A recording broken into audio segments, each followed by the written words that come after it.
उन्हें पता है अगले 20 साल तक दिल्ली में आम आदमी पार्टी को कोई नहीं हरा सकता। तो उन्होंने एक षड्यंत्र रचा, राजनीतिक षड्यंत्र रचा। केजरीवाल को झूठे केस में जेल भेज दो, केजरीवाल को इस्तीफा देना पड़ेगा, केजरीवाल की सरकार गिर जाएगी। उन्होंने ये षड्यंत्र रचा। मैंने कहा मैं भी इस्तीफा नहीं दूंगा। तुम अगर जनतंत्र को जेल में कैद करोगे तो जनतंत्र जेल से चला के दिखाएंगे दोस्तों। अब आप समझिए भारतीय जनता पार्टी अरविंद केजरीवाल को जेल में, तिहाड़ में क्यों रखना चाहती थी। क्योंकि उससे रिहा हुए 12 घंटे भी नहीं हुए, वो व्यक्ति काम पर लग गया है, वो रोड शोज कर रहा है, वो मंच पर आकर भारतीय जनता पार्टी को चुनौती दे रहा है, प्रधानमंत्री नरेंद्र मोदी को सीधे तौर पर तानाशाह बता रहा है। और दूसरी तरफ भाजपा में बुरी तरह बौखलाहट है। और बौखलाहट दोस्तों इस कदर है कि इनके जो अंधभक्त हैं और इनकी जो पूरा लाव लश्कर है, वो ये कह रहा है प्रधानमंत्री नरेंद्र मोदी से कि विपक्ष को ठिकाने लगाने से पहले आपको न्यायपालिका को ठिकाना लगाना होगा। सुप्रीम कोर्ट से भाजपा के जो 2 रुपल्ली ट्रोल हैं, अंधभक्त हैं, वो बहुत नाराज हैं क्योंकि सुप्रीम कोर्ट ने 21 दिनों के लिए अरविंद केजरीवाल को रिहा कर दिया है ताकि वो चुनावी कैंपेनिंग कर सकें, जो कि उनका बुनियादी अधिकार है। मैं आपसे एक सवाल पूछना चाहता हूं, क्या भारतीय जनता पार्टी ये बात नहीं समझती कि सत्ता हमेशा नहीं रहती? क्या बीजेपी ये नहीं समझती कि अगर कोई और पॉलिटिकल पार्टी सत्ता में आए, चाहे 4 जून को आए या आज से 5 साल बाद आए, वो उन्हीं ताकतों का इस्तेमाल आपके खिलाफ करने वाली है, आपको रौंदने के लिए, आपको खत्म करने के लिए, आपके नेताओं को जेल में डालने के लिए। तो आज जिस ताकत का इस्तेमाल भाजपा कर रही है अरविंद केजरीवाल को जेल में रखने के लिए या अन्य नेताओं को जेल में रखने के लिए, उस पर आप तालियां कैसे पीट सकते हैं? और सबसे बड़ी बात, आप सुप्रीम कोर्ट के जजों को गाली दे रहे हैं सिर्फ इसलिए कि उन्होंने यह फैसला सुनाया कि अरविंद केजरीवाल का यह अधिकार है कि वो चुनावी कैंपेनिंग करने के लिए बाहर आ सके। अब ये लोग सुप्रीम कोर्ट के जजों को गाली दे रहे हैं। बहरहाल आज का दिन अरविंद केजरीवाल का था। अरविंद केजरीवाल बाहर आए और अपनी पत्नी सुनीता केजरीवाल के साथ हनुमान मंदिर पहुंचे दर्शन के लिए। साथ में संजय सिंह और भगवंत मान भी मौजूद थे, जो कि पंजाब के मुख्यमंत्री हैं। नजारा देखिए दोस्तों, किस तरह का नजारा हनुमान मंदिर के अंदर था जब केजरीवाल पहुंचे भगवान हनुमान का दर्शन करने।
और फिर वो रुके नहीं दोस्तों, एक नहीं 2 रोड शोज, मगर उससे पहले उन्होंने जनता को संबोधित किया। अरविंद केजरीवाल ने कहा कि मेरी आलोचना की जा रही है कि मैं पद से इस्तीफा क्यों नहीं दे रहा। अरविंद केजरीवाल ने कहा कि मुझे कभी भी पद का लालच नहीं रहा, मैंने अपनी IRS की नौकरी छोड़ी और इसे ना छोड़ने की वजह यह है कि मेरा मुकाबला एक तानाशाह से है। उन्होंने कहा कि प्रधानमंत्री नरेंद्र मोदी किसी को बर्दाश्त नहीं कर सकते हैं। उन्होंने मनोहर लाल खट्टर को ठिकाने लगाया, वसुंधरा राजे सिंधिया को खट्टर लगाया। इंतजार कीजिए, अब वो योगी आदित्यनाथ को भी नहीं बख्शने वाले हैं। अरविंद केजरीवाल दिल्ली में अपनी सफलता को लेकर पूरी तरह आश्वस्त दिखाई दिए। मैं चाहूंगा कि आप उनका पूरा भाषण सुनें, क्योंकि यह भाषण उनके कार्यकर्ताओं में जबरदस्त ऊर्जा भर रहा है। दोस्तों पूरा भाषण सुनिए। दोस्तों सीधा जेल से मैं आप लोगों के बीच में आ रहा हूं। आपके बीच में आके बहुत अच्छा लग रहा है। 50 दिन के बाद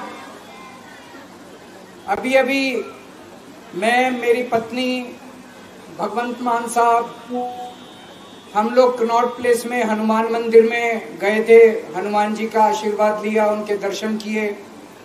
फिर शिव जी के मंदिर गए, शनि जी महाराज के पास गए, उनका सबका आशीर्वाद लिया। बजरंग बली की खूब कृपा है हमारे ऊपर, हमारी पार्टी के ऊपर, देशवासियों के ऊपर। उन्हीं की कृपा से आज अचानक मैं आप लोगों के बीच में हूं। नहीं तो किसी को उम्मीद नहीं थी कि चुनाव के बीच में मैं जेल से बाहर आ जाऊंगा, लेकिन ऊपर बजरंग बली की कृपा है, हनुमान जी की कृपा है हम लोगों के ऊपर, और चमत्कार हुआ और आज मैं आप लोगों के बीच में हूं। दोस्तों, हमारी आम आदमी पार्टी एक छोटी सी पार्टी है, 2 राज्यों के अंदर है, अभी 10 साल पुरानी पार्टी है। हमारी पार्टी को कुचलने में, खत्म करने में प्रधानमंत्री जी ने कोई कसर नहीं छोड़ी। एक साथ हमारी पार्टी के 4 टॉप के नेता जेल भेज दिए एक साथ। अरविंद केजरीवाल, मनीष सिसोदिया, संजय सिंह, सतिंदर जैन। बड़ी बड़ी पार्टियों के अगर 4 टॉप के नेता जेल चले जाएं, पार्टी खत्म हो जाती है। आम आदमी पार्टी के 4 टॉप के नेता इन्होंने जेल भेज दिया। उन्होंने सोचा कि पार्टी खत्म हो जाएगी, लेकिन ये पार्टी नहीं है, ये एक सोच है। जितना ये खत्म करना चाहते हैं उतना ये बढ़ती जाती है, उतना ये बढ़ती जाती है। ये क्रश करना चाहते हैं प्रधानमंत्री जी आम आदमी पार्टी को। जो लोग मोदी जी से मिलने जाते हैं, वो कई लोग हमें भी जानते हैं, वो बाहर आके हमें बताते हैं कि आपके बारे में सबसे पहले मोदी जी से जो भी मिलने जाता है, सबसे पहले वो केजरीवाल की और आम आदमी पार्टी की 10 से 15 मिनट बात करते हैं। उनको कहते हैं कि आने वाले समय के अंदर आम आदमी पार्टी ही देश को भविष्य देने वाली है। वो खुद भी मानते हैं। इसीलिए वो चाहते हैं कि आज ही आम आदमी पार्टी को बढ़ने से रोका जाए, इनको कुचल दिया जाए। ये तानाशाही है। अगर उनको लगता है कि आम आदमी पार्टी आने वाले समय में बीजेपी को चैलेंज देने वाली है, आप अच्छे काम करो, आप देश को भविष्य दो। आज आपकी सरकार है केंद्र के अंदर, आप देश के लिए काम करोगे, आम आदमी पार्टी को कोई पूछेगा ही नहीं। लेकिन आप कुछ काम नहीं करो और आम आदमी पार्टी को कुचल दो, ये जनतंत्र नहीं है, ये इस देश की जनता पसंद नहीं करती। इन्होंने आम आदमी पार्टी को कुचलने में कोई कसर नहीं छोड़ी। छोटे से लोग हैं हम लोग, छोटी सी पार्टी है। 75 साल के अंदर इस कदर किसी पार्टी को और उसके नेताओं को प्रताड़ित नहीं किया गया जिस तरह से प्रधानमंत्री मोदी जी ने आम आदमी पार्टी को प्रताड़ित करने की कोशिश की है। मेरे को इन्होंने जेल भेज दिया।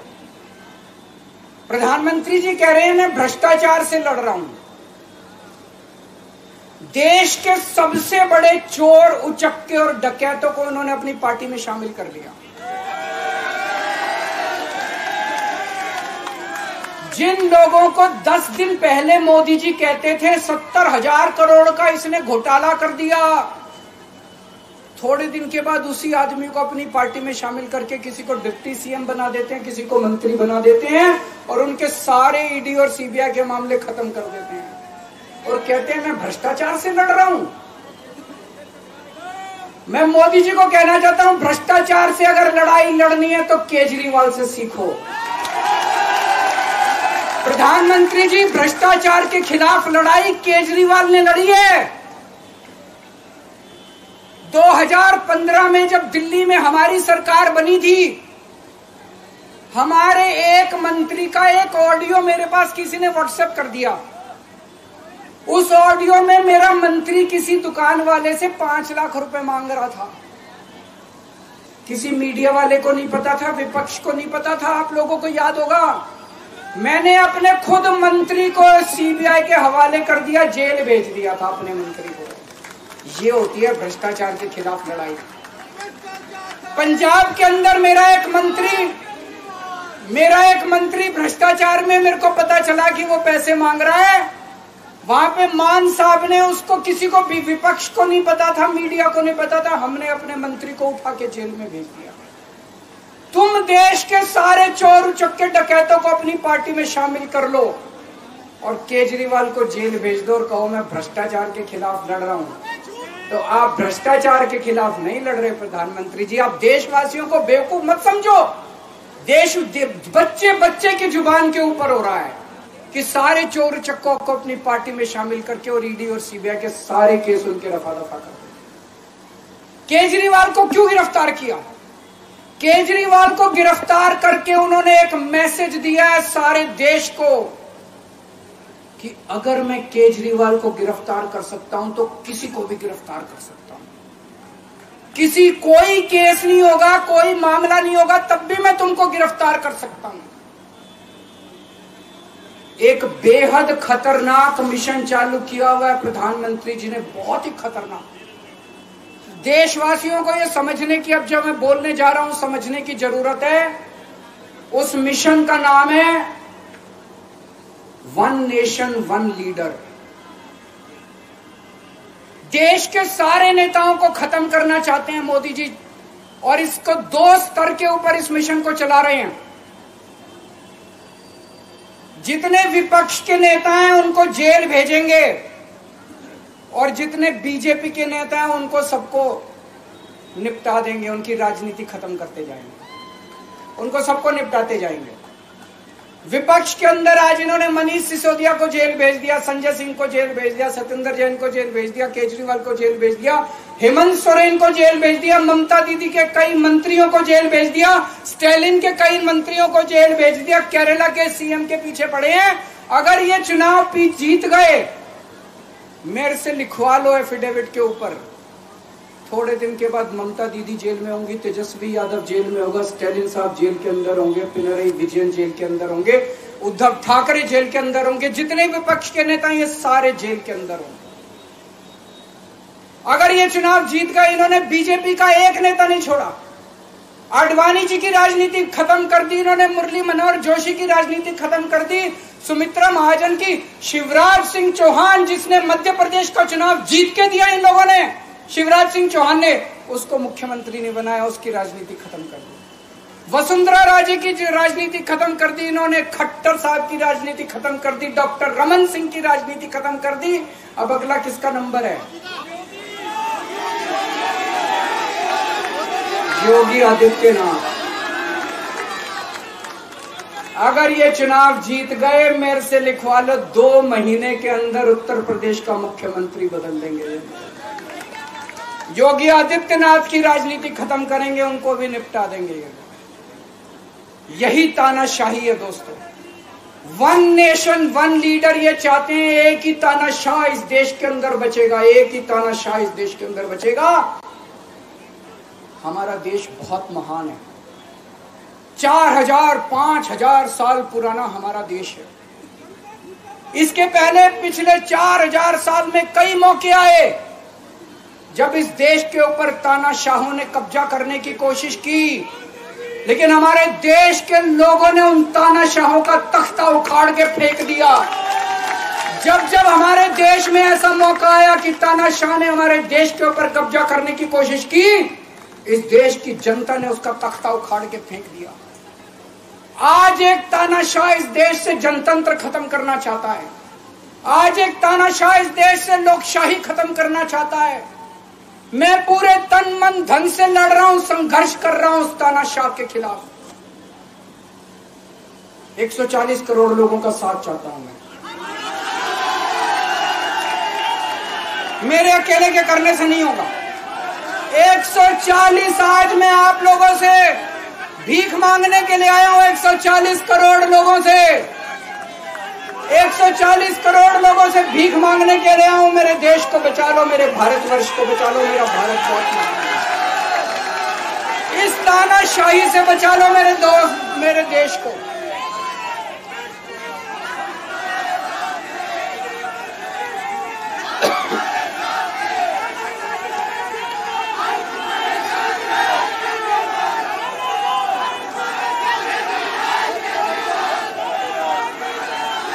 मैं सुप्रीम कोर्ट का बहुत बहुत शुक्रिया अदा करना चाहता हूं। उन्होंने 21 दिन दिए हैं, एक एक दिन में 24 घंटे हैं। मैं एक दिन में 24 में से 36 घंटे काम करूंगा, पूरे देश भर में घूमूंगा इस तानाशाही को रोकने के लिए। दोस्तों, जितनी मेरे अंदर ताकत है, मेरा सब कुछ कुर्बान है देश के लिए। मेरा तन मन धन सब कुछ कुर्बान है मेरे देश के लिए। मेरे खून का एक एक कतरा मेरे देश के लिए, मेरे शरीर का एक एक कतरा, मेरी जिंदगी का एक एक पल मेरे देश के लिए। मेरे देश को बचाने के लिए मैं पूरे देश में जाऊंगा। दोस्तों, अब एक बहुत महत्वपूर्ण बात करने जा रहा हूं, उसको ध्यान से सुनना। ये लोग इंडिया गठबंधन से पूछते हैं आपका प्रधानमंत्री कौन होगा। मैं बीजेपी से पूछता हूं आपका प्रधानमंत्री कौन होगा। आप लोग सोच रहे होंगे केजरीवाल क्या बात कर रहा है, मोदी जी होंगे। नहीं, मोदी जी अगले साल 17 सितंबर को 75 साल के हो रहे हैं। बीजेपी के अंदर मोदी जी ने 2014 में मोदी जी ने खुद ने रूल बनाया था कि बीजेपी के अंदर जो भी 75 साल का होगा उसको रिटायर कर दिया जाएगा। सबसे पहले आडवाणी जी को रिटायर किया गया, उसके बाद मुरली मनोहर जोशी जी को रिटायर किया गया, फिर सुमित्रा महाजन को रिटायर किया गया, फिर यशवंत सिन्हा को रिटायर किया गया। अब मोदी जी अगले साल 17 सितंबर को रिटायर होने वाले हैं। तो मैं बीजेपी से पूछना चाहता हूं आपका प्रधानमंत्री का दावेदार कौन है। दोस्तों, अगले साल 17 सितंबर तक अगर इनकी सरकार बनी, तो उस पर भी आऊंगा मैं। अगर इनकी सरकार बनी तो पहले अगले 2 महीने में योगी जी को निपटाएंगे ये, और उसके बाद मोदी जी के सबसे खास अमित शाह को ये प्रधानमंत्री बनाएंगे। तो मैं लोगों को, देश के लोगों को आगाह करना चाहता हूं, मोदी जी अपने लिए वोट नहीं मांग रहे। मोदी जी अमित शाह को प्रधानमंत्री बनाने के लिए वोट मांग रहे हैं। मैं पूछना चाहता हूं मोदी जी से और अमित शाह जी से, ये मोदी की गारंटी पूरी कौन करेगा? क्या अमित शाह मोदी की गारंटी पूरी करेंगे? जब आप अगर जो वैसे तो मेरे को लगता है मैं भी आऊंगा उसके ऊपर, मुझे नहीं लगता इनकी सरकार बन रही है, लेकिन जो बीजेपी को वोट देने जाएं वो ये सोच के जाना कि आप मोदी जी के नाम पे वोट नहीं दे रहे, आप अमित शाह के नाम पे वोट दे रहे।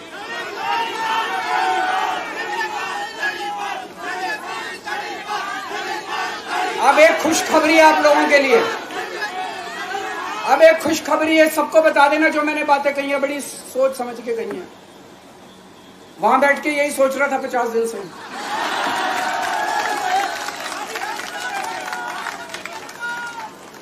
दोस्तों, पूरे देश के मेरे को बाहर निकले हुए 20 घंटे हो गए।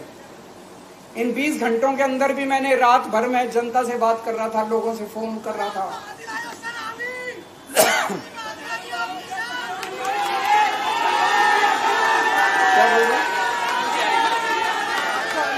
रात को आंधी आई थी,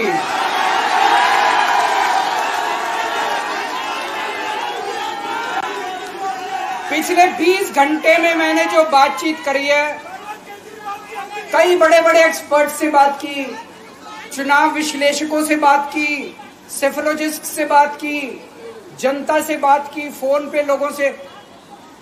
मेरा अपना आकलन है कि 4 जून के बाद इनकी सरकार नहीं बन रही, मोदी सरकार नहीं बन रही। दोस्तों, अगर मैं गलत हूं तो मेरे को बताना। हरियाणा में इनकी सीट कम हो रही है, राजस्थान में कम हो रही है, कर्नाटक में कम हो रही है, दिल्ली में कम हो रही है, बिहार में कम हो रही है, महाराष्ट्र में कम हो रही है, कर्नाटक में कम हो रही है, बंगाल में कम हो रही है, झारखंड में कम हो रही है। बढ़ कहां रही है? यूपी में कम हो रही है, बढ़ कहां रही है? बढ़ एक भी जगह इनकी सीटें नहीं बढ़ रही हैं। मेरा अपना मानना है, और सट्टा बाजार में भी वो चल रहा है, इनकी 220 से 230 के बीच में सीट आ रही है, उससे ज्यादा सीट नहीं आ रही।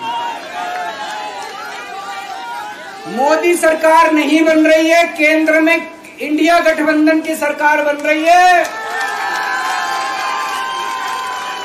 आम आदमी पार्टी उस सरकार का हिस्सा होगी। दिल्ली को पूर्ण राज्य दिलाएंगे। दिल्ली का एलजी लोगों का एलजी होगा, दिल्ली का एलजी दिल्ली वालों का एलजी होगा। गुजरात से आया हुआ अभी, दिल्ली के लोगों का एलजी होगा, दिल्ली के लोगों का विकास होगा। एक और पॉइंट है, जब मैं जेल के अंदर था तो कुछ लोगों ने यह मुद्दा उठाया, केजरीवाल सीएम पद से इस्तीफा क्यों नहीं देता। दोस्तों, केजरीवाल को कभी किसी पद का लालच नहीं हुआ। मैं यहां मंत्री, मुख्यमंत्री, प्रधानमंत्री ये सब बनने नहीं आया। इनकम टैक्स में कमिश्नर की नौकरी करता था। कमिश्नर की नौकरी छोड़ के दिल्ली की झुग्गियों के अंदर 1 नहीं, 2 नहीं, 3 नहीं, 10 साल तक मैंने दिल्ली की झुग्गियों के अंदर काम किया है, सुंदर नगरी और नंद नगरी की झुग्गियों के अंदर, इनकम टैक्स कमिश्नर की नौकरी छोड़ के। जब मेरे को दिल्ली की जनता ने पहली बार सीएम बनाया, असूलों के ऊपर 49 दिन के अंदर सीएम पद से इस्तीफा दे दिया था। एक चपरासी की नौकरी कोई नहीं छोड़ता। सीएम बनने के लिए लोग अपना दायां हाथ कटाने के लिए तैयार होते हैं। मैंने खुद से अपने आप सीएम की कुर्सी को लात मार दी थी 49 दिन के अंदर। मेरे लिए सीएम पद इंपॉर्टेंट नहीं है। आज मैंने सीएम पद से इस्तीफा क्यों नहीं दिया जेल जाने के बाद? दोस्तों, पिछले 75 साल में भारतवर्ष में इतने राज्यों के चुनाव हुए, इतने राज्यों के चुनाव हुए, दिल्ली के अंदर सबसे ऐतिहासिक बहुमत से आम आदमी पार्टी जीती। 55-56% वोट, एक बार 67 सीट, एक बार 62 सीट। इतने भारी बहुमत से आज तक कोई राज्य की सरकार 75 साल में नहीं जीती। इतने भारी बहुमत से जीतने के बावजूद झूठा केस, अब उनको पता है वो हमें हरा नहीं सकते दिल्ली के अंदर। उन्हें पता है अगले 20 साल तक दिल्ली में आम आदमी पार्टी को कोई नहीं हरा सकता। तो उन्होंने एक षड्यंत्र रचा, राजनीतिक षड्यंत्र रचा। केजरीवाल को झूठे केस में जेल भेज दो, केजरीवाल को इस्तीफा देना पड़ेगा, केजरीवाल की सरकार गिर जाएगी। उन्होंने ये षड्यंत्र रचा। मैंने कहा मैं भी इस्तीफा नहीं दूंगा। तुम अगर जनतंत्र को जेल में कैद करोगे तो जनतंत्र जेल से चला के दिखाएंगे। दोस्तों, सरकार भी जेल से चला के दिखाएंगे। कतई इस्तीफा, तुम्हारे ट्रैप में फंसने वाले नहीं हम। ये अगर हेमंत सोरेन साहब को भी इस्तीफा नहीं देना चाहिए था, जेल से सरकार चलानी चाहिए। अगर हमने इस्तीफा दे दिया, ये तो बड़ा अच्छा इनके लिए। जिस राज्य के अंदर ये चुनाव हारेंगे उसके मुख्यमंत्री को पकड़ के जेल में डाल दो, सरकार गिरा दो। उसके मुख्यमंत्री को पकड़ के जेल में डाल दो, सरकार। आज मैं अगर दिल्ली की जेल के अंदर रह के दिल्ली की जेल से इस्तीफा नहीं दे रहा, वो इस तानाशाही के खिलाफ संघर्ष कर रहा हूं, इसको समझ लेना। केजरीवाल को किसी पद का लालच नहीं है। सीएम तो 100 सीएम की कुर्सी देश के नाम कुर्बान है। मुझे पता चला, मेरे जेल जाने से बहुत लोग भावुक हुए, खासकर मेरी माँ, बहनें, महिलाएं बहुत रोई। कईयों ने बहुत मन्नतें मांगी।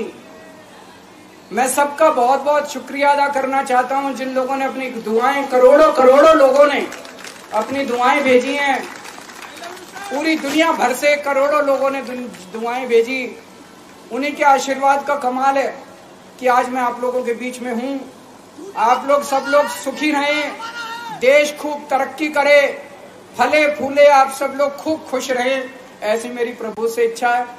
भारत माता की। तो यही वजह है दोस्तों कि भारतीय जनता पार्टी नहीं चाहती थी कि अरविंद केजरीवाल बाहर आए, क्योंकि उनके आने के बाद जिस तरह का उत्साह इस वक्त आम आदमी पार्टी के काडर में है, उसका शब्दों में आप उसे बयान नहीं कर सकते दोस्तों।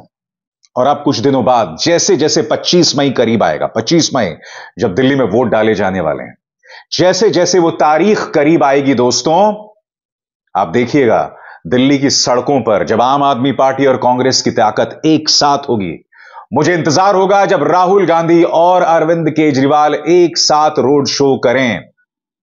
उस लम्हे का इंतजार है और इसमें कांग्रेस को बड़ा दिल दिखाना होगा।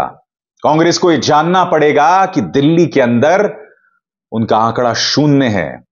दिल्ली के अंदर इस वक्त अरविंद केजरीवाल से बड़ा कोई ब्रांड नहीं है, लिहाजा बहुत जरूरी हो जाता है कि राहुल गांधी पहल करें और अरविंद केजरीवाल के साथ एक नहीं कम से कम आधा दर्जन रोड शोज करें। आधा दर्जन क्या दोस्तों, 7 रोड शोज करने चाहिए। 7 लोकसभा सीटों के लिए 7 रोड शोज। चलिए मैं एक कदम और आगे जाता हूं, 14 रोड शोज किए जाने चाहिए। हर लोकसभा सीट के लिए 2 रोड शोज और इसके अलावा कम से कम 7 बड़ी चुनावी रैलियां दिल्ली भर में। तभी आप दिल्ली में भाजपा को चुनौती दे सकते हैं, क्योंकि यह ना भूलें 2019 में अगर कांग्रेस और आम आदमी पार्टी एक साथ आ भी जाती तब भी वो एक भी सीट नहीं जीत सकते थे। क्यों? क्योंकि उस वक्त हवा में पुलवामा को लेकर उन्माद था। हमारे सैनिकों की शहादत को भाजपा ने चुनावी मुद्दा बनाया था और उसके बाद भाजपा को 50% से ज्यादा वोट मिले थे, यानी कि अगर विपक्ष मिल भी जाता तब भी भाजपा को कुछ नहीं उखाड़ सकते थे। अब हालात बदल रहे हैं, तेजी से बदल रहे हैं। ऊपर से अरविंद केजरीवाल को जिस तरह से जेल में रखा गया, मनीष सिसोदिया जिस तरह से जेल में है, सत्येंद्र जैन जिस तरह से जेल में है, आम आदमी पार्टी पर जिस तरह से निशाना साधा जा रहा है, आम आदमी पार्टी का काडर जो है वो जुट रहा है।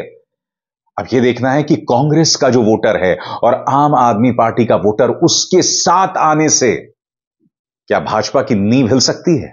अरविंद केजरीवाल की रिहाई को लेकर इस वक्त चिंता जबरदस्त है अमित शाह और प्रधानमंत्री नरेंद्र मोदी में। रातों की नींद जो है वो खराब हो रही है, क्योंकि हम देख रहे हैं अन्य राज्यों में भी हालात किस तरह से धीरे धीरे पलट रहे हैं। ऊपर से दिल्ली में बताया जा रहा है कि 7 में से कम 3 ऐसी सीटें हैं जहां इंडिया गठबंधन की दावेदारी जो है वो बहुत मजबूत दिखाई दे रही है। मगर क्या चमत्कार भी हो सकता है 7 सीटों में? इसके लिए तो इंतजार करना पड़ेगा दोस्तों। अभिसार शर्मा को दीजिए इजाजत। नमस्कार। स्वतंत्र और आजाद पत्रकारिता का समर्थन कीजिए, सच में मेरा साथी बनिए। बहुत आसान है दोस्तों, इस ज्वाइन बटन को दबाइए और आपके सामने आएंगे ये 3 विकल्प, इनमें से एक चुनिए और सच के इस सफर में मेरा साथी बनिए।